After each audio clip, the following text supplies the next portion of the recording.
मेरे प्यारे students, welcome to the video. इस वीडियो में हम डिस्कस करेंगे यूपी लेखपाल से रिलेटेड कुछ इंपॉर्टेंट डीआई सेट्स। स्टार्ट करते हैं सेशन। और अगर अब तक चैनल को तुमने सब्सक्राइब नहीं किया है तो make sure to subscribe channel और साथ में सेशन को भी लाइक कर देना। और तुम मुझे टेलीग्राम पे मैसेज कर सकते हो @ADITYAKT और या फिर व्हाट्सएप चैनल पे ज्वाइन कर सकते हो। सो फर्स्ट सेट लेते हैं हम एक बार ग्राफ बेस्ड सेट और दीज आर द 5 क्वेश्चंस।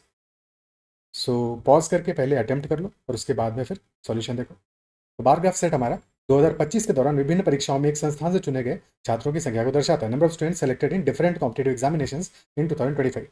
और डेटा हमें गिवन है for examinations SSC CGL, bank PO, CAT, CUET PG, NDA, CLAT और जैट। और फिर अकॉर्डिंगली हमें वैल्यूज गिवन है। पहला question, the total number of students selected in CUET PG is what percent more than those selected in CLAT. यानी कि CUT PG में जो स्टूडेंट सेलेक्ट हुए हैं, क्लैट में स्टूडेंट जो सेलेक्ट हुए हैं उनसे कितने परसेंट ज़्यादा है। तो क्या वैल्यूज गिवन है हमें? सीयूटी पीजी में 260 सेलेक्ट हुए हैं, 260, और क्लैट में 210। तो सीयूटी पीजी में क्लियरली 50 स्टूडेंट ज़्यादा है, 50 स्टूडेंट ज़्यादा है क्लैट से। परसेंटेज टर्म्स में क्या होगा? 50/210 इंटू 100। ठीक है, 0 से 0 जाएगा 500/21। 500/21 जो रफली 25% के आसपास आ गया, लेकिन थोड़ा सा कम वैल्यू आएगा 25% से। ऑप्शन देख लो तो क्लियरली 25% आंसर नहीं होगा। और थोड़ी सी छोटी वैल्यू आएगी 23.8 आंसर हो जाएगा हमारा। एग्जैक्ट वैल्यू निकालने की जरूरत नहीं, क्योंकि ऑप्शन हमारे बाकी सारे के सारे अच्छा खासा दूर है। ठीक है, तो डेफिनेटली हमारा आंसर 24% के अराउंड आ जाएगा। ठीक है, 20% होता 420, और फिर 80 और ज़्यादा है तो रफली 23.8% आंसर होगा। ठीक है, 20% होता अगर हमारा तो 420 होता। ओके, तो क्लियरली हमारा आंसर 23.8 आएगा। इससे ज़्यादा एक्यूरेट कैलकुलेट करने की जरूरत नहीं है। अगर ऑप्शन और भी ज़्यादा पास होते तो फिर देखते हैं। नेक्स्ट क्वेश्चन, यदि बैंक पीओ में चयनित विद्यार्थियों में से 25% तथा एसएससी में चयनित विद्यार्थियों में से 40% छात्राएं हैं, तो इन दोनों परीक्षाओं में चयनित कुल छात्राओं की संख्या क्या है? कितनी फीमेल स्टूडेंट्स होंगी, कितनी गर्ल्स होंगी, गर्ल्स स्टूडेंट्स होंगी? तो हमारा बैंक पीओ में 25% सेलेक्टेड है गर्ल्स, 1/4 यानी कि 320 का 1/4 यानी कि 80 आर गर्ल्स। और फिर एसएससी जेल में 40% गर्ल्स है, यानी कि 240 का 40%। 40% कितना होगा? 10% होगा 24। 40% आ जाएगा 96। ठीक है, 10% हुआ 24, और फिर उसका 4 गुना 96 आ गया। तो 96 + 80 हमारा टोटल आ गया दोनों एग्जाम का मिला के 176। ऑप्शन बी आंसर हो जाएगा। Next question, question number 3, CAT, NDA तथा जैट में चयनित विद्यार्थियों की औसत संख्या एसएससी सीजीएल तथा बैंक में चयनित विद्यार्थियों की औसत संख्या का लगभग लगभग कितना प्रतिशत है? कैट, एनडीए और जैट। तो कैट में है 180, एनडीए में है 150 और जैट में है 140। तीनों को जोड़े तो 180 + 150 330 + 140 470, और औसत हमारा हो जाएगा 470/3। तो लगभग हमारा आ जाएगा 156.66%, 156.66 ठीक है, लगभग लगभग औसत हमारा 156 157 आ जाएगा। और एस एस सी बैंक की औसत क्या रहा है? 240 + 320/2 यानी 560/2। ये मान आ रहा है हमारा 280। तो सवाल पूछा है 280 का 156.66 कितना परसेंट है? 50% से ज़्यादा है, क्योंकि 280 का 50% क्या होगा? 1/2, 140 हो जाएगा। और हमें 16 और ऐड करना पड़ेगा, 16.66 रफली। ठीक है, ये अब 50% हो गया 140, 5% होगा 14। ठीक है, 5% इसका भी 1/10 होगा, यानी 14 होगा, 154 हो जाएगा 55%। तो थोड़ा सा ज़्यादा होगा 55% से, 55% हमारा आंसर हो जाएगा। ठीक है, क्योंकि 2.66 तो लगभग लगभग 1%, 56% हमारा आंसर होगा। 52 हो नहीं सकता, 63 पॉसिबल नहीं है, और 68 वगैरह तो ये तो और भी ज़्यादा हाई वैल्यू होगा। तो क्लियरली 56% हमारा आंसर होगा। ओके, नेक्स्ट क्वेश्चन, यदि संस्थान अगले वर्ष प्रत्येक परीक्षा में चयन संख्या में 10% वृद्धि करने का निर्णय लेता है, तो उस केस में एनडीए में 20% की वृद्धि की जाती है। बाकी सब एग्जाम में 10% है और एनडीए में 20% है। तो चयनित विद्यार्थियों की कुल संख्या में कितनी वृद्धि होगी?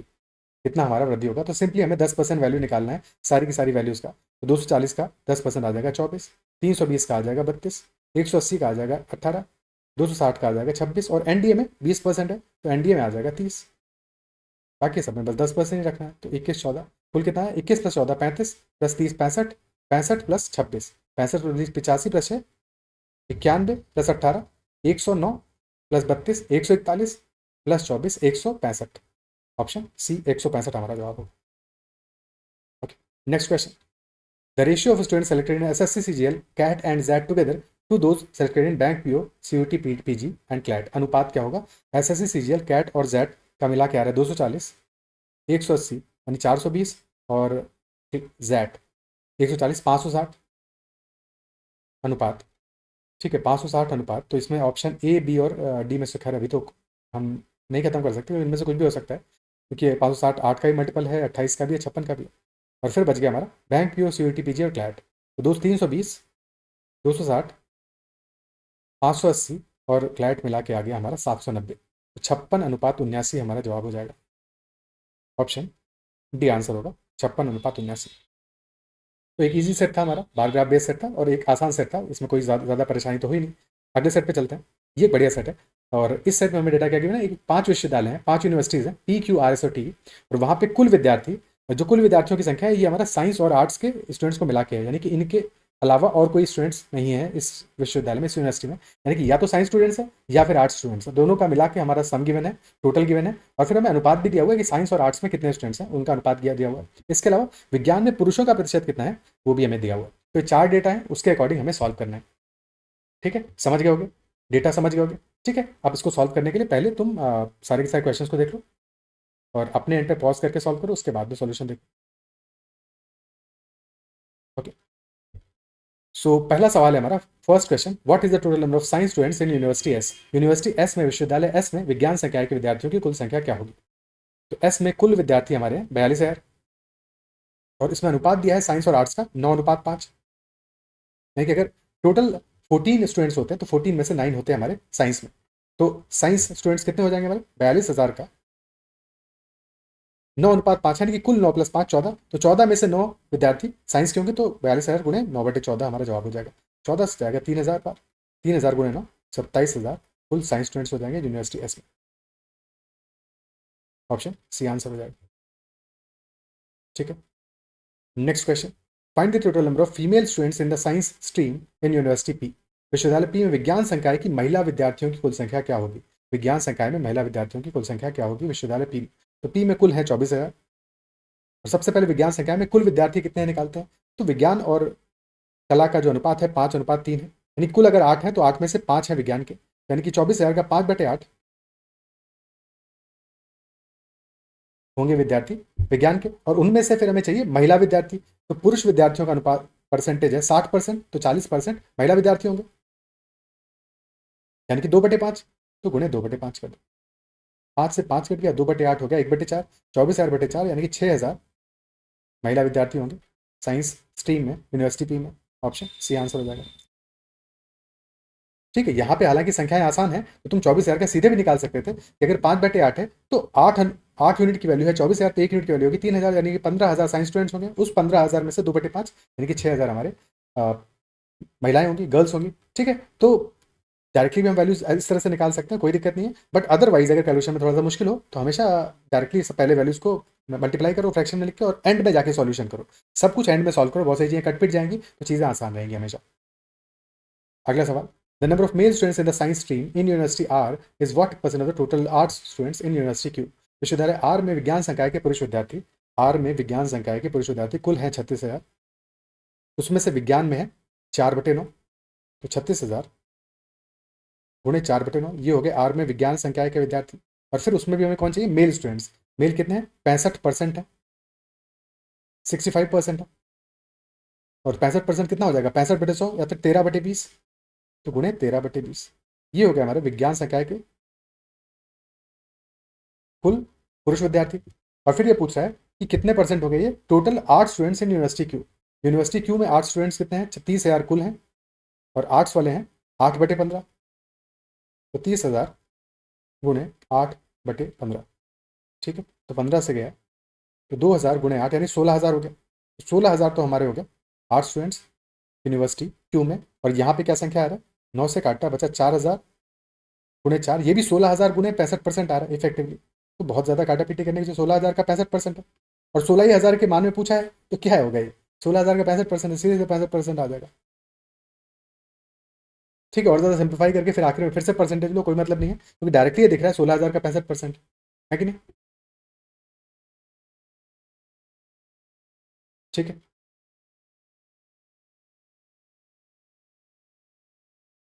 अगला सवाल करते हैं। विश्वविद्यालय क्यू में विज्ञान संकाय की महिला विद्यार्थियों तथा विश्वविद्यालय टी में विज्ञान संकाय के पुरुष विद्यार्थियों का अनुपात क्या होगा। क्यू में विज्ञान के महिला और टी में विज्ञान के पुरुष। तो क्यू में विज्ञान की महिलाएं कितना होगा, 30,000 का 7/15 विज्ञान में है, तो 15 यूनिट का अनुपात मान क्या है, 30,000 है, तो 1 यूनिट का मान कितना है, 1 यूनिट का मान हो गया 2,000, तो 7 यूनिट का मान हो जाएगा 14,000, तो 14,000 तो कुल विज्ञान संकाय में विद्यार्थी हो गए क्यू में, और उसमें से हमें चाहिए महिलाएं। महिलाएं 55% पुरुष हैं, यानी कि 45% महिलाएं होंगी, यानी 9/20। 9/20 तो 14,000 गुणे 9/20, ये तो हो गए हमारे ratio of female students, value female students in Q. और फिर हमें चाहिए टी में मेल स्टूडेंट्स, तो टी में 48,000 में से साइंस में कितने हैं, 11/24 है, कुल 24 यूनिट है, 24 यूनिट का मान है 48,000, तो 1 यूनिट का मान हो गया 2,000, तो 11 यूनिट का मान हो जाएगा 22,000।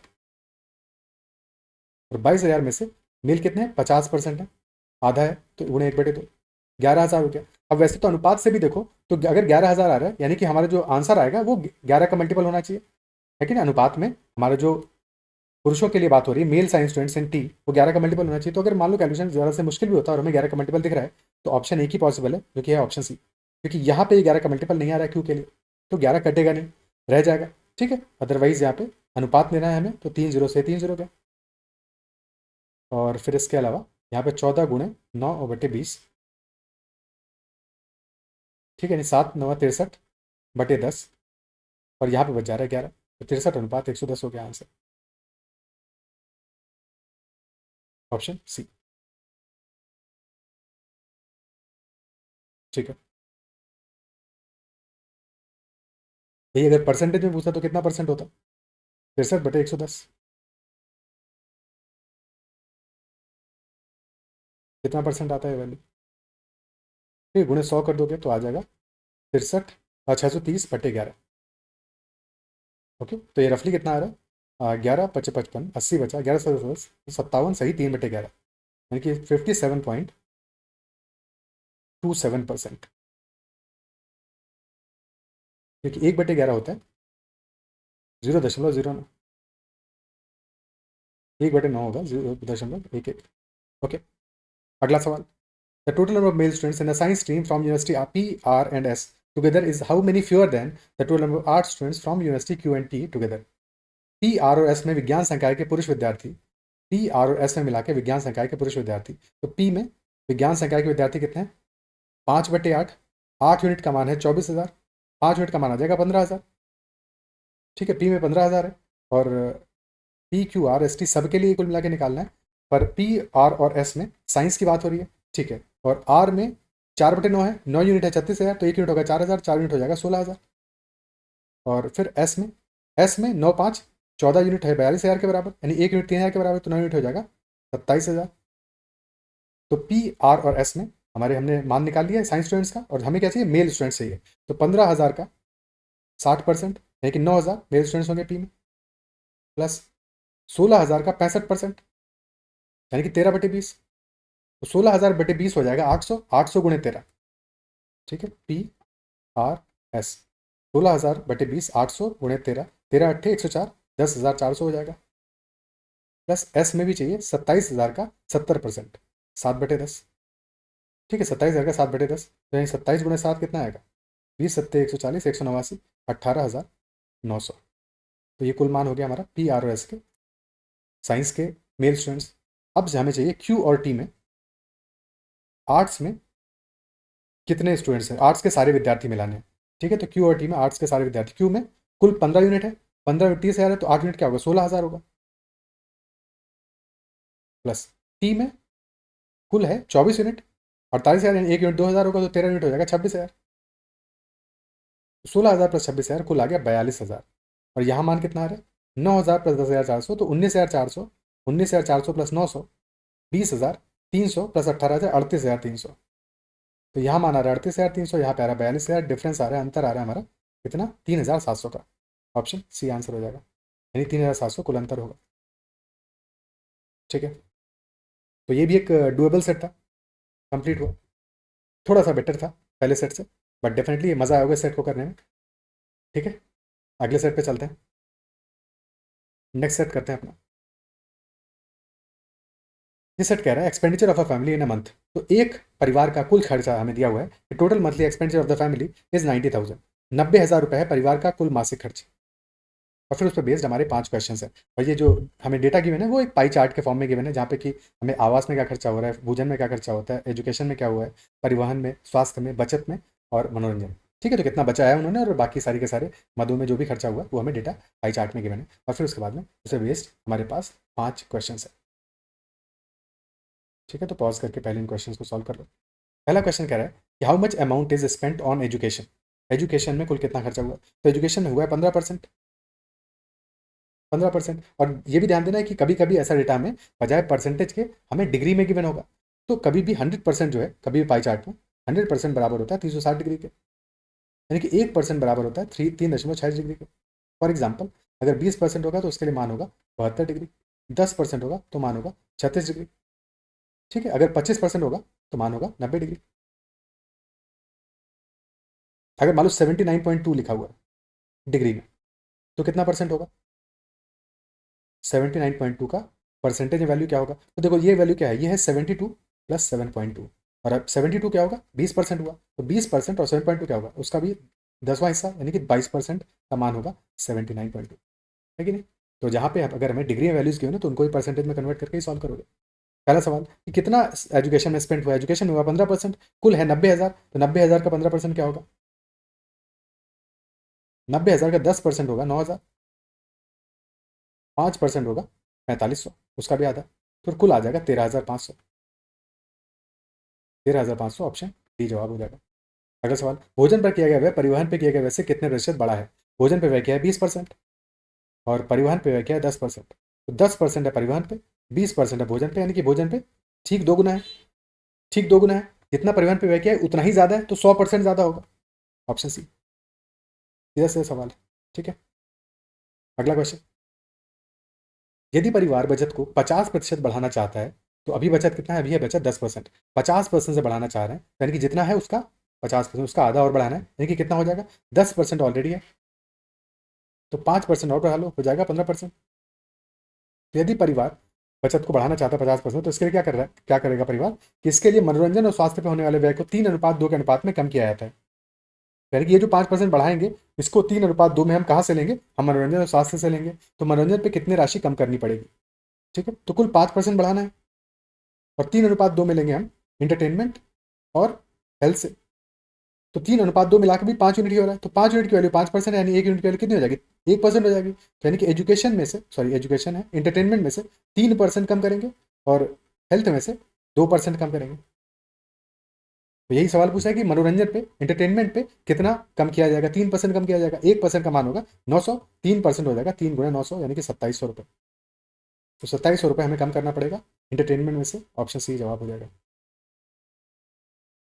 ठीक है, नेक्स्ट क्वेश्चन, यदि आवास पर किए गए व्यय का 20% समान रूप से शिक्षा और स्वास्थ्य पर स्थानांतरित कर दिया जाए, तो शिक्षा पर कुल व्यय का नया प्रतिशत क्या होगा। If 20% of the amount spent on housing is diverted equally to education and health care, then what will be the new percentage of total expenditure spent on education. तो हाउसिंग पे जो कुल 25% हुआ है, पर इसका 20% हम निकालेंगे। 20% अमाउंट किसका है, जो हाउसिंग पे हुआ है, कुल का नहीं, हाउसिंग पे हुए अमाउंट का 20%, यानी कि हाउसिंग के अमाउंट का 1/5, 20% यानी कि 1/5। हाउसिंग पे कुल हुआ है 25%, तो 25% का 1/5 कितना होगा, क्योंकि 5% अमाउंट हम हाउसिंग से निकाल के इक्वली डाइवर्ट करेंगे एजुकेशन और हेल्थ केयर पे, तो यानी कि 5% का आधा जाएगा एजुकेशन पे, यानी कि 2.5% एजुकेशन को मिलेगा और 2.5% मिलेगा हेल्थ केयर को। तो सवाल ये पूछा है कि शिक्षा पे कुल व्यय का नया प्रतिशत क्या होगा, तो पहले हो रहा है 15%, 2.5% और मिल जाएगा, तो 15% प्लस 2.5% 17.5% अब नया व्यय होगा शिक्षा पे। ठीक है, नेक्स्ट क्वेश्चन, यदि परिवार के कुल मासिक व्यय में 20% की वृद्धि हो जाती है तथा भोजन और बचत पर होने वाला व्यय अपरिवर्तित रहता है, जबकि शेष राशि को आवास, शिक्षा, परिवहन, स्वास्थ्य तथा मनोरंजन के बीच पहले के समान अनुपात में वितरित किया जाता है, तो शिक्षा पर नया व्यय लगभग कितना होगा। If the total monthly expenditure of the family increases by 20% and the expenditure on food and savings remain unchanged in rupees, then while the remaining expenditure is distributed among housing, education, transportation, healthcare and entertainment in the same ratio, तो नया expenditure on education लगभग कितना होगा, लगभग कितना होगा। तो क्या हमारा अनचेंज है, फूड और सेविंग्स पे जो भी पहले एक्सपेंडिचर हुआ है वही रहेगा, वो नहीं बदलेगा, जबकि टोटल एक्सपेंडिचर हमारा 20% से बढ़ गया है। तो कुल खर्चा कितने से बढ़ गया, 90,000 पहले ही था, तो अब कितना बढ़ गया, 20% और बढ़ गया, और 10% 90,000 का होगा 9,000, तो 20% यानी कि 18,000 से वृद्धि हुई है। 18,000 ये नया एडिशनल एक्सपेंडिचर, एडिशनल है, पर ये एडिशन हमें किसको किसको मिलेगा, फूड और सेविंग्स को नहीं मिलेगा, तो फूड जितना है पहले से उतना ही रहेगा, सेविंग्स जितना है पहले से उतना ही रहेगा, बाकी सब में डिस्ट्रीब्यूट करना है। और बाकी सब में किस अनुपात में डिस्ट्रीब्यूट करो, जो अनुपात पहले से उनका है उसी अनुपात में हमें डिस्ट्रीब्यूट करना है। और फिर क्वेश्चन पूछ रहा है कि शिक्षा पे नया व्यय क्या होगा। तो पुराना व्यय तो हमें पता ही है, नया जो एडिशन होना है बस उतना निकाल लो। ठीक है, तो भोजन का पहले था 20% कट, सेविंग्स का था 10%, तो 20 और 10% जो है ये तो वैसे का वैसा ही रहेगा, इसको हम नहीं बदलेंगे। मतलब क्या हुआ कि पहले जो खर्चा था, अब जो नया खर्चा है यानी कुल खर्चे का 20% नहीं, 20% 90,000 का, तो ये उतना ही रहेगा। 10% 90,000 का सेविंग्स में, ये उतना ही रहेगा। तो बचा हुआ जो 70% है वहीं पे डिस्ट्रीब्यूशन करना है हमको। तो बचे हुआ जो 70% है उसमें से शिक्षा पे कितना व्यय हो रहा था, शिक्षा पे हो रहा था 15%, तो 70% में से 15% शिक्षा का व्यय था, और इसी अनुपात में हमें शिक्षा को पैसा देना पड़ेगा, यानी कि 15/70 हमें देना पड़ेगा एडिशन 18,000 का जो एक्स्ट्रा बचा है। तो 15/70 गुणे 18,000, ये हमारा नया एडिशन हो जाएगा शिक्षा में। पहले वाले में ये मान ऐड कर दोगे। ठीक है, सिंप्लीफाई कर लेते हैं। तो 15 गुणे 1800, ये वैल्यू कितना आ जाएगा, ये आ जाएगा 1800 गुणे 10, 18,000, 27,000/7, जो लगभग लगभग हमारा 7 चौको 28, लगभग लगभग 4,000 आ रहा है। लगभग 4,000 आ रहा है, थोड़ा सा कम वैल्यू आएगा 4,000 से, बट लगभग 4,000 आ रहा है। ठीक है, 28,000/7 यानी 4,000 में से कितना, 150 कम, तो 3,850 के लगभग हमारा मान आएगा। क्योंकि ऑप्शन हमारे काफ़ी दूर दूर हैं, तो इससे ज़्यादा एग्जैक्ट करने की जरूरत नहीं है। 3,850 के लगभग मान आएगा, क्योंकि 28,000 के केस में आता 4,000, 1,000 कम है, 1,000/7 लगभग लगभग 150 रुपये, तो 3,850 हमने मान निकाल लिया। अब एजुकेशन में पहले कितना व्यय था, 15% था, जो कि आ रहा था 13,500। तो 13,500 में जोड़ दो 3,850, 13,500 प्लस 4,000 होता 17,500 माइनस 150, 17,350 हमारा जवाब आ जाएगा, लगभग ऑप्शन सी। ओके, क्या अप्रिशिएट कर पा रहे हो, हमारा आंसर आ जाएगा 17,350। ठीक है, क्या क्लियर है।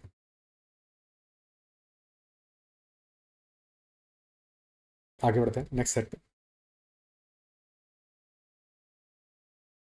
तो अगला सेट है हमारा एक लाइन ग्राफ बेस्ड सेट, और यहाँ पे हमें डेटा क्या गिवन है, 6 घंटे की अवधि में एक कार की यात्रा का डेटा हमें दिया हुआ है, जहाँ पे की दूरी है वाई एक्सिस पे और एक्स एक्सिस पे हमारे घंटे दिए हुए हैं, तो घंटों के हिसाब से कितना दूरी तय की हुई है, और फिर हमें डिफरेंट पॉइंट्स दिए हैं A B C D. Okay, फिर उसके बेस पे 5 क्वेश्चन होंगे। तो पहला सवाल, दूसरा, तीसरा, चौथा और पांचवा सवाल, पॉज करके अपने एंड पे सॉल्व कर लो इनको। पहला क्वेश्चन कह रहा है find the distance travelled by the car between A and B. तो कार के द्वारा ए और बी के बीच में, ए और बी बिंदु के बीच में तय की गई दूरी क्या होगी। तो अगर हम देखें ग्राफ को, तो ग्राफ में हमें ए बिंदु पे क्या दिख रहा है कि पहले देखो ये समय दिया हुआ है 1 घंटे, 2 घंटे, 3 घंटे, 4 घंटे, 5 घंटे, 6 घंटे। तो ए बिंदु हमारा आ रहा है ठीक ठीक 2 घंटे के ऊपर, यानी कि 2 घंटे जब हो गए तो कार पॉइंट ए पे पहुंची, बिंदु ए पे पहुंची। ठीक है, और ए हमारा कहाँ पे लाई कर रहा है, यहाँ पे देखो तो दूरी कितना आ रहा है, 100 किलोमीटर दूरी आ रहा है, 100 किलोमीटर, यानी कि ए बिंदु पे जब कार पहुंची तो कार पहले से 100 किलोमीटर की दूरी तय कर चुकी है। अब बी बिंदु पे भी तो ठीक वहीं पे है कार, अगर बी बिंदु पे भी देखें तब भी तो कार की दूरी तय की हुई कितनी है, 100 किलोमीटर ही है, यानी कि दूरी तय की हुई बदली नहीं। ए बिंदु पे भी 100 किलोमीटर तय कर चुकी थी, और बी तक भी 100 किलोमीटर ही है, यानी कि ए से लेकर बी तक तय की गई दूरी कितनी है, 0 है, कुछ भी नहीं बदला। अगर हमारा ग्राफ चढ़ता, चढ़ता ए से बी के बीच में, तब तो दूरी तय होती। अगर ग्राफ गिरता तब भी दूरी तय होती। तो कोई ग्राफ चढ़े या फिर गिरे, दोनों केस में दूरी तय हो रही है। ठीक है, हो क्या रहा है कि एक कोई पॉइंट होगा जहां से, मान लो हमने स्टार्ट किया दिल्ली से, ठीक है, दिल्ली से स्टार्ट किया, अब दिल्ली से जा रहे हैं, तो जब तक हम दिल्ली से दूर जाते रहेंगे तब तक दूरी बढ़ेगी हमारी, फिर जब पास आना चालू होगा तब दूरी कम होगी। लेकिन दोनों केस में हम चल तो रहे हैं ना, चाहे हम दूर जा रहे हो तब भी चल रहे हैं, चाहे हम पास आ रहे हो तब भी चल रहे हैं, बस कब नहीं चल रहे हैं, जब हम रुक गए एक जगह पे।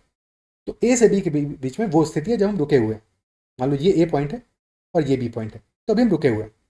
ठीक है, अभी हम रुके हुए, अभी हम दूरी नहीं कर रहे हैं। हम जब दूर जा रहे हैं तब भी दूरी तय कर रहे हैं, पास आ रहे हैं तब भी दूरी तय कर रहे हैं, यानी कि ओ से लेकर ए तक कार लगातार यात्रा कर रही है। ए से लेकर बी तक कार रुकी हुई है क्योंकि यात्रा नहीं कर रही, क्योंकि ये दूरी हमारी नहीं बढ़ रही। बी से लेकर सी तक कार यात्रा कर रही है, सी से लेकर डी तक कार यात्रा कर रही है। बस हो ये रहा है ओ से लेकर ए तक दूरी हमारी बढ़ रही है, यानी कि जो हमारा स्टार्टिंग पॉइंट है वहां से हम दूर जा रहे हैं। फिर बी से सी तक दूरी हमारी बढ़ रही है, ग्राफ को अच्छे से समझ लो। ठीक है, तो कभी भी दिक्कत नहीं आएगी। बी से लेकर सी तक क्या हो रहा है, दूरी हमारी बढ़ रही है, यानी कि हम जो पॉइंट है जहां से स्टार्ट किए थे वहां से दूर जा रहे हैं। फिर सी से डी तक दूरी हमारी कम हो रही है। दूरी कम हो रही है का मतलब चल तो रहे हैं हम, बट अब हम वापस उस पॉइंट की तरफ आ रहे हैं जहां से हमने चलना शुरू किया था, और डी पॉइंट पे आके हम वापस उसी पॉइंट पे पहुंच गए क्योंकि दूरी शून्य हो गई। लेकिन चलना लगातार हुआ है, सिर्फ ए से लेकर बी तक नहीं चले हैं। और खुद सवाल वही पूछ रहा है कि ए से लेकर बी के बीच में तय की गई दूरी क्या है, तो वो शून्य है, 0 है। ऑप्शन डी आंसर आएगा, और एक्चुअल में आंसर है 0 किलोमीटर। ओके, क्या ही समझ पा रहे हो? अगला सवाल, find the distance travelled by the car in the complete journey. तो पूरी यात्रा के दौरान कार द्वारा तय की गई कुल दूरी क्या होगी, ये निकालना है हमें। तो हमें पता है कि ओ से लेकर पॉइंट ए तक हम लगातार दूर जा रहे हैं, फिर बी से सी तक लगातार दूर जा रहे हैं, तो हम दूर जा रहे हैं। तो दूर हम कितना गए मैक्सिमम? मैक्सिमम गए हैं पॉइंट सी पे। ठीक है, मैक्सिमम गए हैं पॉइंट सी पे। और कितना चल के गए हम? पहले यहाँ पे चले, ओ से लेकर ए तक चले हैं हम 100 किलोमीटर, फिर ए से बी तक चले हैं 0, फिर बी से सी तक कितना चले हैं?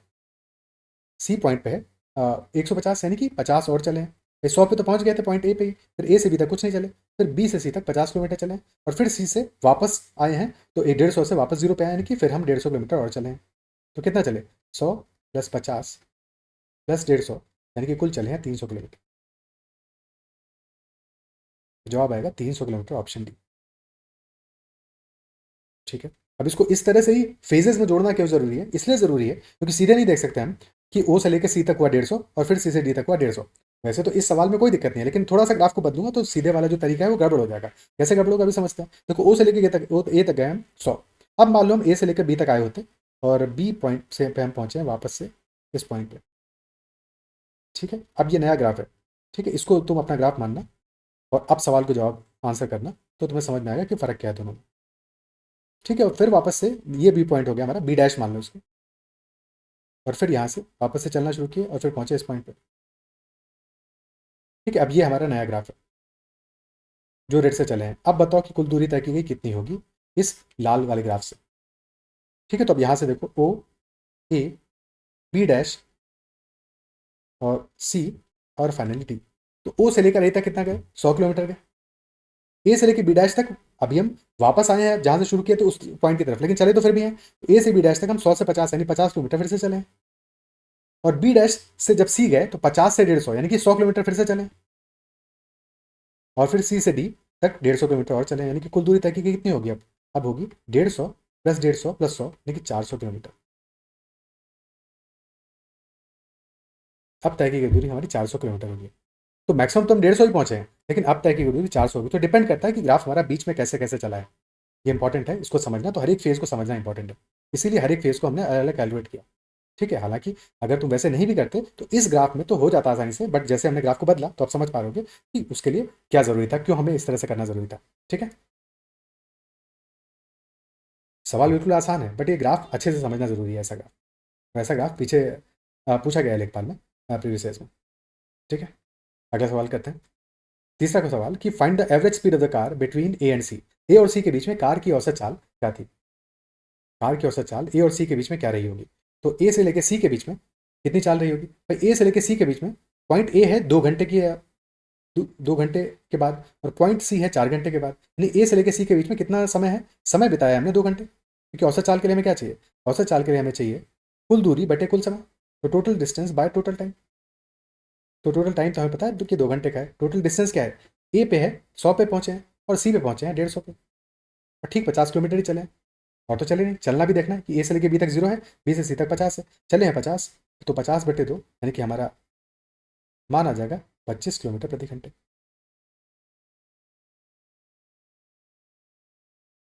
ठीक है, ऑप्शन सी।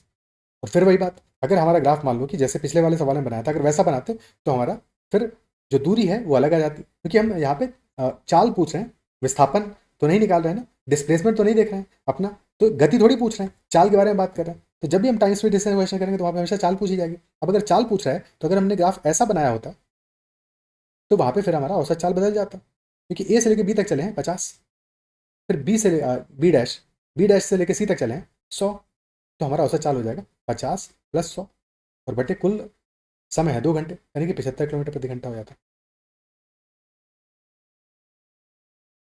ठीक है, अगला सवाल, during which phase was average speed of the car maximum. यात्रा के किस चरण के दौरान कार की औसत चाल अधिकतम रही होगी? ओ से लेकर ए तक, ए से लेकर बी तक, बी से लेकर सी तक, या फिर सी से लेकर डी तक। किस फेज में हमारी औसत चाल अधिकतम होगी? ठीक है, तो औसत चाल को देखो, या तो नाप लो कि स्लोप जो है हमारा ढलान, जहां पे सबसे ज़्यादा ढलान होगी वहां पे चाल अधिकतम होगी, क्योंकि ये सारे हमारे डिफरेंट फेजेस हैं, ओ से ए से बी से सी और सी से डी। तो जहां पे हमारी ढलान सबसे ज़्यादा होगी, अगर वो देख पा रहे हो, तो सबसे ज़्यादा चाल वहां पे होनी चाहिए। ठीक है, तो ओ से लेकर ए के तक बीच में हो सकता है ढलान, या फिर सी से डी तक हो सकता है। ज़्यादा ढलान सी से डी के बीच में क्यों होगा? क्योंकि ओ से ए के बीच में हम 2 घंटे चले हैं और 2 घंटे में कितना दूरी तय की हमने? 100 किलोमीटर दूरी तय की है। जबकि सी से लेकर डी तक हम 2 घंटे चले हैं, पर उसी 2 घंटे में हमने 150 किलोमीटर दूरी तय की है। तो जाहिर सी बात है औसत चाल कहाँ पे ज़्यादा होगी? सी से लेकर डी के बीच में ज़्यादा होगी। ठीक है, औसत चाल ओ से ए के बीच में कितना आएगा? 100/2 यानी कि 50। सी से लेकर डी के बीच में 150/2 यानी कि 75। ए से लेकर बीच में चले ही नहीं है तो 0 होगा, और 0/1 भी 0 ही आएगा।